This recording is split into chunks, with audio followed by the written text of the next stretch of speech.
I believe I showed the utmost courage on January 6th. Yeah, you probably should have kept that to yourself. So wait. Did y'all hear that?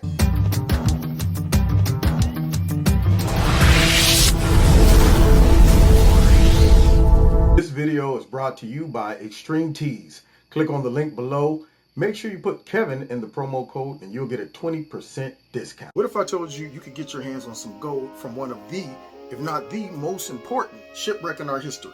It serves as a snapshot of America's most historical era, California Gold Rush. It is the biggest contributor to the Panic of 1857. And no, it's not the Titanic. It's the SS Central America. And now you can own coins recovered from it. Each coin has a unique recovery number and comes in a quality display box with a certificate of authenticity. Go to www.noblegoldinvestments.com to get yours now. Protect your retirement with a Noble Gold IRA. What's going on, America? This is Kevin from Kevin's Corner, where I try to make sense out of nonsense. And I can't make no sense out of this nonsense. So now, the mystery is finally over, y'all. I mean, the man who shot Ashli Babbitt has now been revealed. Now, he claimed that, the only reason he came out with this intel is because, it was his choice. But I think the heat was on. It was the heat is on. So he decides to come out and reveal himself as a coward.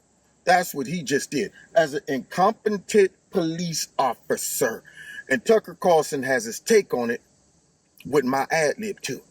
Now let's get into this garbage. Till today, we could not confirm who shot Ashli Babbitt to death in the Capitol building on January 6th.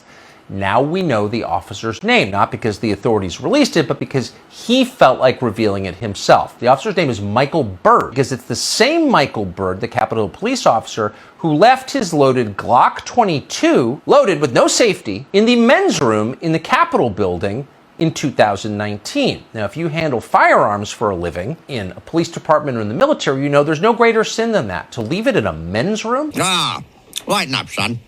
He was going to commit a crime. Would he have invited the #1 cop in town? Now, where did I put my gun? Oh, yeah. I set it down when I got a piece of cake. So let me understand this, y'all. This is the same officer that left his weapon loaded in a restroom and he didn't get fired. This man lives to fight another day. He's not gone. I mean, I blame the Capitol Police for this right here. Incompetence. It appears that our government allows a lot of incompetent people to still have their jobs. I mean, shoot, just the whole debacle over in Afghanistan. Every one of Joe Biden's generals that told him this, I mean, all of the folks that he done hired, Tilly, all of them, all of those folks that are really activists, they all should be fired, but they're still there. So this man leaves his gun in the restroom and then, of course, gets caught. And it didn't really impact him. All that happened to him was he's now looked upon as incompetent for the most part, and he got demoted. So let's see if we could unravel this, because I feel like I'm watching the old series Dallas with Who Shot JR. We want to know who shot Ashli Babbitt. Let's continue. And not report it, but he wasn't punished. Byrd reportedly told his fellow officers at the time that he would not be punished. He was right. He said he'd be, quote, treated differently because of his rank. He was lieutenant. We see your arm out there for a considerable amount of time. Were you wavering? I was taking a tactical stance. You're ultimately hoping that your commands will be complied with, and unfortunately they were not. When you fired, what could you see? Where were you aiming?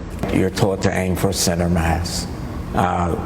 The subject was sideways, and I could not see her full motion of her hands or anything. So I guess her movement, caused the discharge to fall where it did. And what did you think this individual was doing at that moment? She was posing a threat to United States House of Representatives. Oh, she was posing a threat. Well, let's see. She was 5'2". She was unarmed. There were armed police and tactical gear standing right next to her on the other side of the door, and of course within the chamber where Michael Byrd was. She was not warned. The tape shows that. She was just executed, but she was a threat. That's what he's telling you. Now, you'd think the fact, again, Ashli Babbitt was a female who was 5'2", weighed 125 pounds soaking wet, and had no weapon, might have suggested that she wasn't a threat. But according to Michael Byrd, no, never occurred to him. Now, Did y'all just hear this big bag of nothing? This big for nothing man had the nerve to come out and talk about she was posing a threat to who? I dated this girl back in college. She was about 5'2", about the same height, maybe even shorter than that. She's about 5'2", and little cute girl, looked like Vanessa Williams. Well, when we decided to go our separate ways, her way of handling things was to throw a punch at my face. Just barely missed my nose, y'all. And I just simply pulled back like this. Now, what if I was to say, you know what, she was posing a threat to my big old self, and jump on her and start wailing on her, pick her up, body slam her, then jump off the turnbuckles with the elbow on her. I'm talking judo chopping her to the neck, all of that. You think the cops would show up and look at the 5'2", 110-pound girl compared to me at the time, weighing in what I was weighing in my prime? And they said, well, I mean, it's obvious that you did the right thing. She looks to be a credible threat. So going overboard and slamming her on top of the ground, jumping on her and giving her the kick game to her ribs was absolutely necessary. I wouldn't even want nobody to know that. Even if she would have punched me in my face and made connection, I still wouldn't have did that. I would have just simply grabbed her arms and held her from doing anything else. Push her off me and walk away. You know why? Because she is not a threat to me. This man had the nerve to get on TV and say she was a threat. Now notice what network he's on. Notice the people that are interviewing this man. It's not someone who's going to actually ask this man questions. He's out here to run PR for this dude. They could no longer keep his identity concealed. And they said, okay, if you got to come out, let's control it. Make sure collateral damage is checked. Number one, he's black. That's a plus. We can play that race card. Number two, she's nothing more than a white Trump supporter. So therefore, nobody that we care about and nobody that care about the Democrat Party is going to care about her. So now he comes out and says she was a threat to who? Not you. Definitely wasn't a threat to all of those officers standing around her. Because my thought, if she was a threat, those guys would have been distracted by that threat. They were directly in contact with the threat. So if I'm getting this straight, you show up on a scene as police officers, there's gunfire all over the place. You happen to be standing next to one of the shooters, but you're not even focused on the shooter. You sitting there looking around, telling everybody, the crowd, hey, get back up, while the shooter's just firing off rounds right next to you. And a guy that isn't even as close to the shooter as you decide, well, you know what? I'm going to go ahead and take the shot on this dude. Whereas the guys right next to the shooter don't care. That doesn't make sense. You would think the people directly next to the threat would have done something first. Secondly, this man did not give a warning. If he gave a warning, that was the worst warning ever. If she would have broken through the window and walked over to him, what was she going to do? Was she on a solo mission? You're telling me she was a female version of Rambo? She was able to get through there and wreak havoc throughout all of the darn Capitol building, her alone, because she was the only one trying to get through that window at the time. So his response was to start not from the bottom and progress, but go straight to the top. Use lethal force. And this man used the excuse if he was threatening the lives of all the people in the Capitol. So she would have got through there. You're telling me she'd have blew through you, then ran through the halls, got through all the rest of security, found all of those congressmen and women, and just went wild on them. Start jacking them all up, right? That's what you're telling me? So this man is incompetent. I don't know if he got trigger happy. I don't know if somebody told him, now, if you get out there and you feel you need to shoot somebody, don't worry about it. We'll cover your back. But this is not a threat. So let's continue hearing this softcore dude make excuses for full-blown shooting a woman unarmed. Her family points out that she was not armed. That's correct. The fact that you weren't aware whether she was armed or not, did that alter the decision making?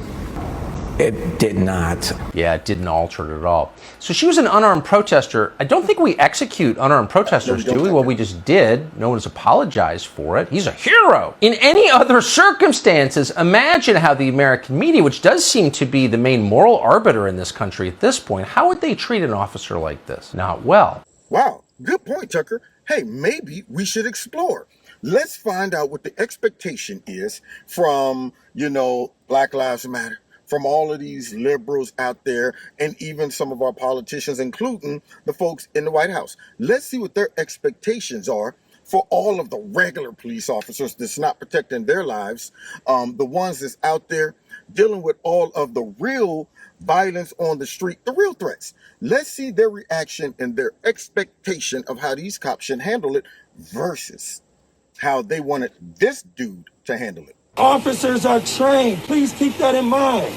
They can't have the same mindset that a normal citizen has or can say. They're trained. You're trained for people that may do things that are unexpected. He could have been drugged down to the ground. There was multiple police officers there. Wow, now, did you see that? That was, I guess, Jacob Blake's uncle or somebody.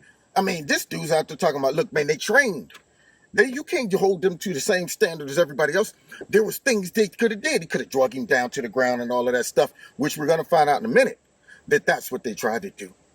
And yet, even still, when these folks are shot, doing way worse than Ashli Babbitt did, everybody expected them to exercise restraint, but not this dude.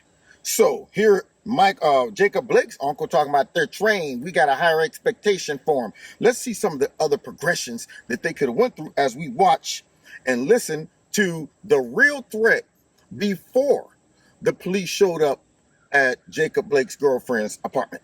Complainant says Jacob Blake isn't supposed to be there, and he took the complainant's keys and is refusing to give them back. So I decided not to give her the keys. It was in her name. Well, now, did you hear that? Now, I'm showing up on the scene as a police officer, already get the word in, this dude got a warrant out. I mean, this man got his girlfriend's keys, won't give them back. And then we watched this interview clip. He just admitted it. But the officers shouldn't have jumped the gun. So let's see what they actually did. Why would the first instinct of any officer be to draw a weapon next to three children, less than a foot from three children, I feel you, brother, that he was supposed to be saving? He could have shot and hurt himself. Y'all hear that? That brother right there with that mask on looking like Bane up here talking about, now, why would that be the first thing he do? I mean, he's right next to the kids. I mean, why would he do that? Well, exactly.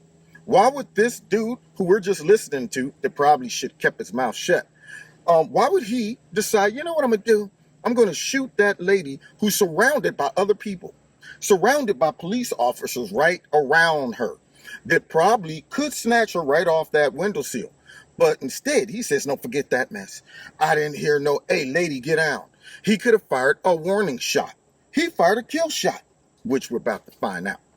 On the way to the scene, officers are told there's a warrant for Blake on domestic violence offenses and sexual assault. We have an alert at this address for 99 for that subject. That can't be the way they train him at the academy, is it? So he snatched the T-shirt of the young man and shot him 7 times in the back. That's right. That can't be the way that they train the police officers on the Capitol, is it?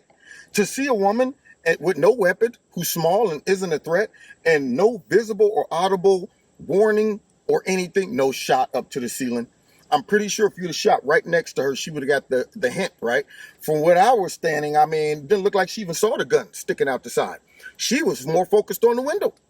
So where was your warning shot? You know, where's your radio? All those cops standing right outside. Y'all can't communicate. Nobody can say, hey, look, man, right now there's a lady coming through the window. Can somebody grab her? Why aren't y'all paying attention to her? Y'all don't hear her banging on that window. Y'all don't know she's right behind you trying to get through the window. Could you do something, guys? But no, he doesn't do that. He just goes ahead and takes the shot. As we see, though, the public is very acute on how cops should de-escalate problems, right? According to all these people, even though my antennas would have been up way more in this scenario. Showing up, you got an African-American male who got a warrant out for his arrest and a history of violence and sexual assault. But hey, that's just me. Let's continue, though. Records show that Officer Shesky recalls telling Blake, quote, let's talk about this. Oh, wait a minute. Now, did this black cop who just took the shot immediately say, hey, lady, climb down off of there. Let's talk about this? No. Didn't see none of that. So now, here these cops are on the street, the ones, you know, the systemically racist and white nationalists and like killing black folks. Those are the ones that's on the street trying to de-escalate this stuff and go through a process. And when they do, it doesn't even matter. To these folks, it doesn't matter to all those Democrat politicians. Even in the most extreme cases where their lives are actually at risk, when they retaliate, They get called incompetent. They get brought up on charges. They get doxxed. They get exposed. Their name is leaked, address leaked. Only reason this dude came out to talk about shooting Ashli Babbitt was because he knew he could no longer hide his identity any longer. So he just said, Democrats, would you help me out? Yeah, sure. Don't worry about it. We'll put you on a raggedy network and let them be your PR firm to de-escalate this. Let's continue hearing about how the cops should have handled Jacob Blake. What would you have liked to see them taken down if they thought there was something he needed to go in front of a court? Police deploy a stun gun multiple times. Blake pulls the prongs out of his skin. What? You gotta be kidding me. So that brother right there was talking about what we like to see is the police take him down and then take him downtown if it's something that we needed to talk about. That's what I would have liked to see happen to Ashli Babbitt. But actually, we find in this next clip that that's exactly what they did. They drug him to the ground, they tased him, they wrestled with this dude, and he removed the taser from him and kept going. I mean, what do you want, bruh? The dude was up there, man, what we like to see. Well, we tried that. Okay, this is what should happen if things escalate. They went through a process. Can we talk about this? All right, dude, you're you're fighting with us. Okay, let's tase this dude twice. Now let's wrestle with him. And he gets loose. And guess what he says when he gets loose, y'all? Officer Shesky and Blake end up in a physical altercation on the ground. We see you walk away from the officers. Oh. After they try to grab you. At that point, I'm rattled. You know, I realized I had dropped my knife. Knife? I had a little pocket knife. Adjudicate. That's the proper way the police should be policed. So I picked it up after I got off of him because they tased me and I fell on top of him. Y'all hear that? Now, this man just confessed right there. Man, look, man, I was fighting with him. I was rattled. I fell on top of them. I picked up my pocket knife and I just started walking off. But yet, they want it to be adjudicated. They want to go through a process, take him down, take him to downtown. Why would the first thing you do is pull your gun out and start the shooting? That's not the first thing they did. But that's the first thing this dude did. I think the video is very clear that Jacob never listen to this lawyer. posed an imminent harm to anyone. In the video, you hear them saying, drop the knife. I think a couple people were saying that, but I didn't hear none of that. The video shows that there was never a threat, even though he did have the knife. Even though he did have the knife, that shows that there was no credible threat. Now, we got two cops who see a knife, tell this dude to stop, fight with this dude, tase this dude, and then follow the dude and try to stop him from leaving the scene or getting something else out of his car. And then it resulted in shooting this guy. As these folks talk about, that wasn't a credible threat. Ashli Babbitt got none of that. She didn't get no warning shots. She didn't get no let's talk about this. She didn't get a tase. She didn't get none of that. She got a bullet to the neck. That's what she got. That there was never a knife extended. He never raised a knife. He never unfolded a knife. There was no point in the video that is articulable for an officer to say that he was under harm at a particular point. So I think, I think that's completely bogus. And I think that is just a rationalization to try to show what is really essentially an intentional act. Exactly. Thank you. See, one time I agree with these liberal lawyers. There was never a time in the Ashli Babbitt video that guy who shot her seemed like he was, under any type of attack, any threat from her. Nothing. She wasn't even all the way through the window. This dude didn't even wait until she got through the window. So this guy sitting there shaking probably, shot the lady in the neck. And yet we hear these folks saying, even though that cop that shot Ashli Babbitt didn't see no weapon, these cops who saw a weapon, fought with this dude, went through a process and decided, man, we got to use force to stop this guy because he's a knucklehead. But them, that was not a threat at all. Let's continue. Okay. Blake turns away from the officers and walks around the front of the vehicle towards the driver's side door. What are you thinking at that point? I had picked my knife up. I'm not really worried. I'm walking away from them, so it's not like they're going to shoot me. Oh, you hear that? I shouldn't have picked it up. Y'all hear that? I shouldn't have picked it up. Now, I mean, come on now. Ashli Babbitt, no knife, no gun. Wasn't even paying attention to that cop over there. Probably more concerned about the cops surrounding her. And this guy's on here confessing that I shouldn't have picked the knife up. All of that stuff. And yet they're out here saying that he wasn't a credible threat, but Ashli Babbitt was.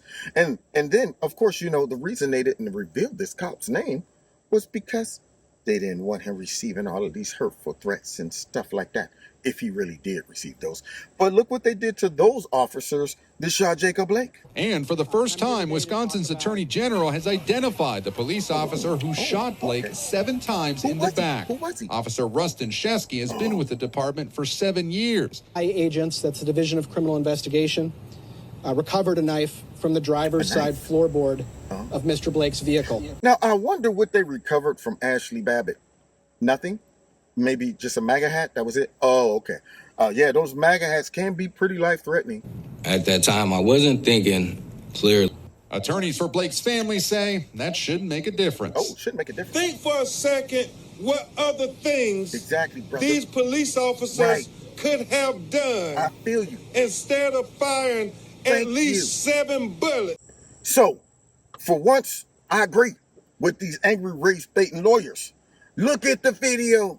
Okay, there was multiple things that black cop in the Capitol building could have did instead of firing a shot into this lady's neck. So as they revealed the cop that shot Jacob Blake, they weren't worried about his address. They weren't worried about him being doxxed. None of that stuff. They weren't worried about the death threats, the riots that would take place. They didn't care if BLM would show up at this man's house. None of that concerned them. But yet, Jacob Blake, who fought, did all of that, end up getting shot, and they have a fit and demand that these cops should have did many more options. I mean, what else could you have done? I mean, shoot.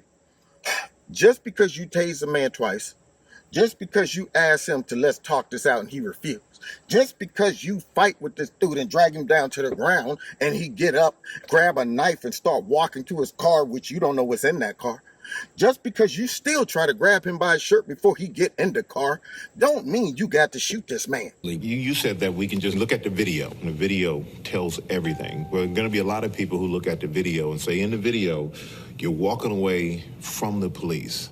So why didn't he just stop and do what the police are asking him to do?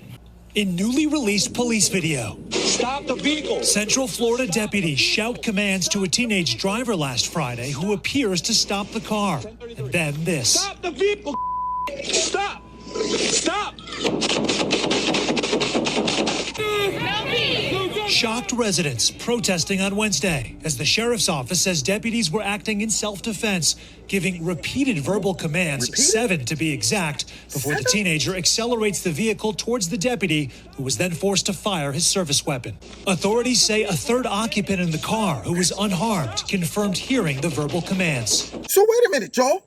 You're telling me these 2 young men who stole a vehicle, cops show up, tell them to stop, they don't. They start driving towards the cop, told him 7 times, then decided to shoot because they had a weapon, pretty much. That car's a weapon. And then the folks in the back seat said, oh, yeah, I did hear him say that. I heard him. Where are the people saying that they heard talking about some get down, please, mate, lady, don't make me do it. Come on off that now. No one. Crickets. Or we're just believing that he was saying it. Maybe he was saying it mentally.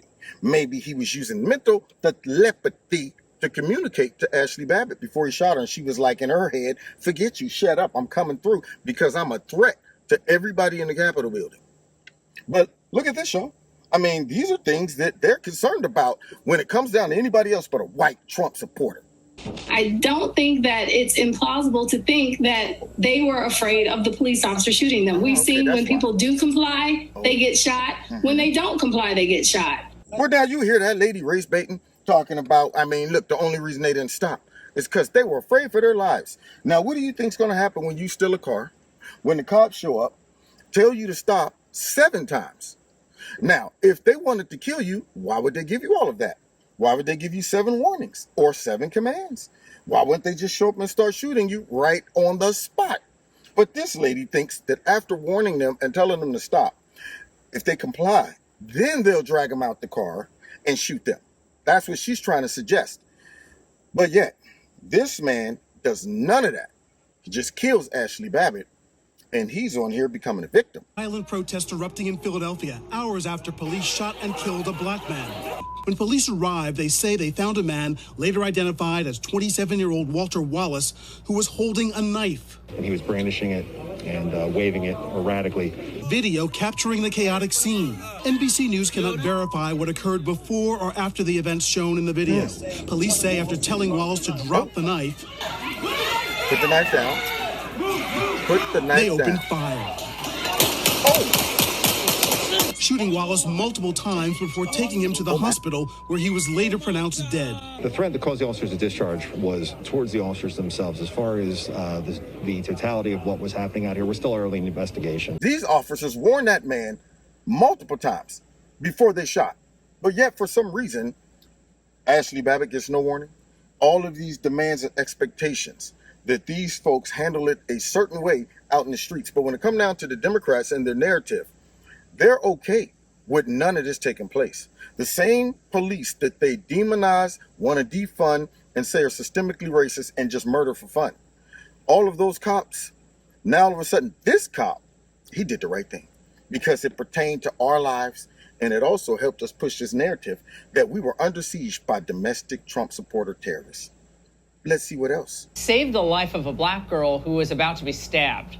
Don't take my word for it or law enforcement's. Body cam footage shows us exactly what happened. Among them is former Obama flunky Valerie Jarrett, who framed the Columbus incident like this, saying a black teenage girl named Bryant was killed because a police officer immediately decided to shoot her multiple times in order to break up a knife fight. Demand accountability, fight for justice. Do they really think that cops should have just stood by and let that poor girl possibly get stabbed to death, do nothing? According to radical activist Bree Newsom, that's exactly right. Teenagers have been having fights, including fights involving knives, for eons.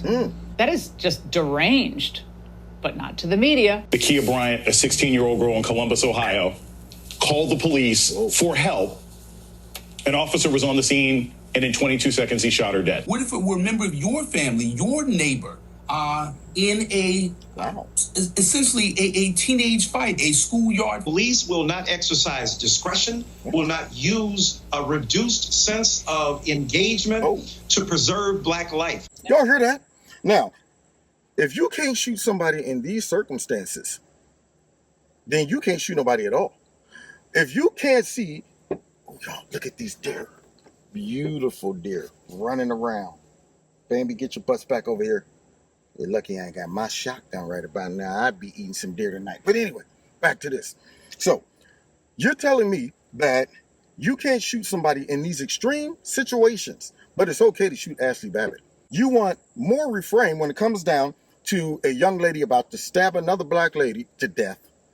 You shouldn't have shot her. You should have went through some type of de-escalation, perhaps. Maybe you could use your superpower speed to run over there before the knife comes down in that girl's chest and grab her and yank her to the ground. Maybe you could do that.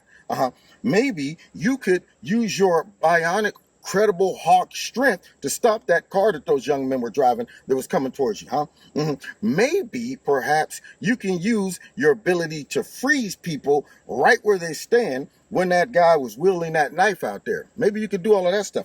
But with this softcore dude, he couldn't do nothing but shoot Ashli Babbitt in the neck. Now, just as pathological was attorney Ben Crump's tweet from the night before. Of course, it's just a complete lie, but one that was uncritically echoed by the New York Slimes. They only corrected the egregious falsehood after getting caught. That man just straight got up there and lied. Like this woman was completely unarmed and innocent, standing there chilling at a block party or something. The cops just pull up and shoot her. But by then, the White House had already committed to the media its own version of the big lie. The killing of 16-year-old Bryant by the Columbus police is tragic. She was a child. We know that police violence disproportionately impacts Black and Latino people. So wait, if I'm getting this straight, the same White House that is calling all of these folks that was at the Capitol insurrectionists and calling them all domestic terrorists, and are completely okay, I guess, with how Michael, whoever this guy is, handled it. Michaela, that's his new name. Okay, how Michaela handled this. They're okay with all of that. You haven't seen them come out and mention it. They haven't shown any sympathy to the family. Nothing. So they're okay with the way he handled Ashli Babbitt. But all those other police officers were systemically racist. It was all being done because these folks were black. But Michael Byrd executed an enemy of the Biden administration, so they're praising him. In fact, it turns out, and this may be surprising for you to learn, Michael Byrd is the real victim here. Can you give us the nature of some of those threats? They talked about, killing me, cutting off my head, very vicious and cruel things. Suck it up, Buttercup. Michaela. They talked about killing me and bad things and okay, I'm talking about you. You're softcore. You're not professional. You are a featherweight in regards to your policing. If you decide that this small, petite young lady is a threat to your life, and the only thing you can do to save all these lives that for whatever reason weren't under threat is to kill this woman, then yes, I'm talking about you. And I question if they were really doing all of that, because it was like pulling teeth to even get this dude's name out there. But here he is talking about they was mad, calling me names. So now we've been called white nationalists, we've been called domestic terrorists, we have been called insurrectionists, we have been called white supremacists, even black folks that support Trump. We've been called sellouts, we've been called Uncle Toms, we've been called all of those names. But this guy who kills a woman for apparently no reason at all, I mean, didn't go through all the steps that all those other people in that montage was demanding.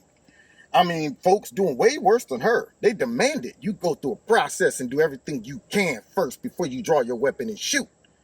And yet he's concerned about them saying bad things about me. That comes right out of the Democrat playbook. Make the person who is actually the villain look like they're the victim.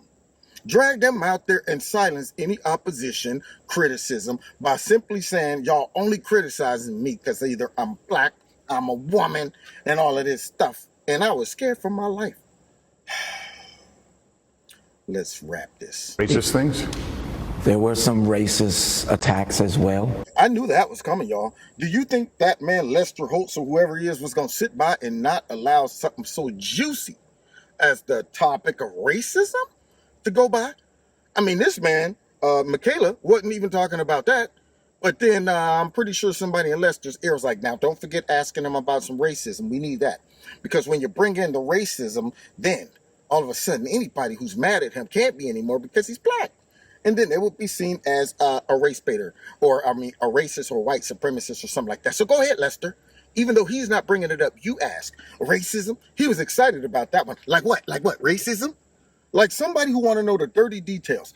An instigator. Somebody trying to flush out a narrative. Well, you forgot about racism, right? Yeah, that's in there, ain't it? It's all disheartening because I know I was doing my job. Given the nature of the threats that you described, do you have any concern about showing your face and identifying yourself? Of course I do. That is a very vital point, and it's something that is frightening. I believe I showed the utmost courage on January 6th. Yes, he should be concerned about showing his face, not because of worried about people attacking him or any of that stuff, but because you should be embarrassed, Michaela. You couldn't handle that any way better than that. You're a cop who left his gun loaded in a bathroom. You're a cop who did not give any, for far as we can see, because remember, this was an internal investigation. They're not showing us any of the audio, the video, none of that stuff from his perspective. So you're a cop who, from what we can see, never issued a warning or fire shot or anything. You're a cop who decided, man, even though she's not through the window, has no weapon, and she's surrounded by other police officers, the way I think this should be handled is to shoot this woman dead. I would be embarrassed to show my face in public, not because of threats, but because I'm a complete incompetent idiot. And honestly, you should be labeled as a murderer as well. Now let's get finished with this. Take us home, Tucker. I showed the utmost courage by executing an unarmed woman without warning her first. That's the utmost courage. If we live in a country where we let that pass, that's courage? No, that's not courage. I mean, we can argue about whether it was justified or not. Notice nobody is arguing. People are just praising him, including Republican members of Congress who should be ashamed of themselves. Thank you. They should be. But if we call that courage, we've devalued the term. Well, there you go. Thank you, Tucker, because that's not courage. That's cowardice. That right there is incompetence. I mean, this man allowed this to happen, or should I say he did this. This man did this, and yet he's on here now claiming that he's the victim. And he's claiming, self-proclaiming, that I was courageous, I saved lives. How do you measure that? Any other lives besides Ashli Babbitt taken? Any police attacked in spite of all the lies about them being attacked by all of these folks? No weapon. All of that. Which lives did you save? Was it Alexandria Cortez who was lying about where she was at and the threat that she was under? Was it that lie? Was the threat so big and so bad that after this domestic terrorist threat took place in this insurrection, Congress, reassembled shortly after and got finished doing what they were doing? Do you think if that was the Taliban who would have ran in there and tried to blow up the Capitol or take over the Capitol, you think that they would have said, well, I'm glad they neutralized the threat. Now, let us all go back to doing what we were doing prior to the Taliban running up in here, shooting and blowing up stuff. So this guy really accidentally probably shot this woman dead.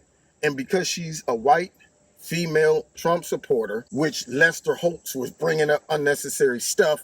She was a QAnon theorist. She followed them and she supported Trump and she all of that. So he's bringing that all up to make it seem like all of that justifies killing this woman who was unarmed and got no warning. Because obviously this dude, Michaela here, knew all of that when she was climbing through the window. All right, now, any intel on her before I shoot her? Oh, she's a QAnon supporter?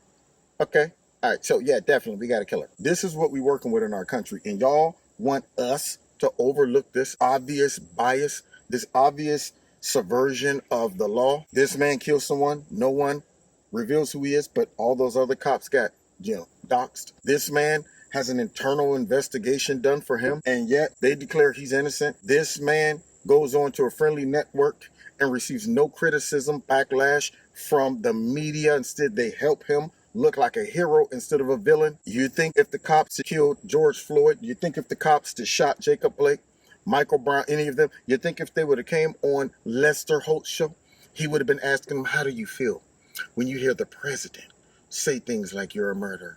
I mean, what were you thinking when you did that? This dude would have got on there and destroyed all of them. But this goes to show the corruption that we're working with in America right about now. It hurts, man. So God bless y'all. God bless America. And God bless the family of Ashli Babbitt. I mean, I saw the rest of the interview. Her husband was on here talking about how he felt. And I could only imagine when you see your wife get murdered right in front of your eyes, and then you see this dude come on here talking about he's the victim. God bless y'all. God bless America. See you next time in Kevin's Corner. Take care. God bless y'all. Don't forget to hit that like button, share my videos. Also, don't forget to donate if you like Kevin's Corner. There are links in the bottom of this video. Check out Extreme Teas, my sponsor. If you like the products, put Kevin in the promo code. You'll get a 20% discount. And what else? Oh, find me on Rumble in the Jungle. All right, God bless you all next time in Kevin's Corner. Take care.